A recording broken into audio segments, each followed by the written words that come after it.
let's tackle some legal jargon here. We're going to talk about double jeopardy. It's a simple concept that means you cannot be tried twice for the same crime. If Florida puts you on trial and the jury finds you not guilty, they can't bring you back in and try you for the same thing again. Or if you're found guilty, they can't bring you back in because you weren't sentenced harsh enough and you get more punishment later. No, no, no. Double jeopardy says they've got one shot. You can't be tried twice for the same crime.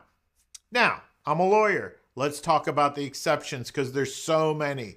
And the big one that really sucks, and it seems un-American, but it's legal, is that if you commit a crime in the state of Florida and you're tried and found guilty of it, guess what? The federal government can also prosecute you and charge you and convict you for that same crime. And our Supreme Court has determined somehow, defies my logic, that that does not violate the double jeopardy clause of the Constitution. Amazing, right? Another thing to think about along those lines is that double jeopardy doesn't really protect you from different organizations. So like say on a DUI, you refuse to blow, your license is gone for a year here in the state of Florida, and then you go to criminal court and months or years later, that criminal judge also suspends your license for a year or 6 months. And you say, wait a second, judge, I was already punished.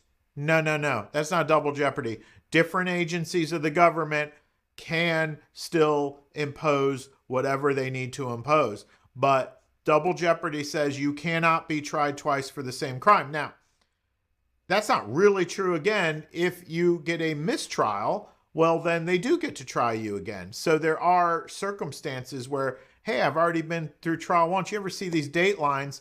And sometimes they've tried the case like 3 or 4 times. You're like, hey, what about double jeopardy? It doesn't apply to mistrials. The state, the government, if a mistrial is declared and it's like really not obnoxiously their fault, then they get to keep trying again and again. And it's unfortunate that double jeopardy doesn't put some limit on that, but it doesn't. And there's your 5 seconds of double jeopardy summary.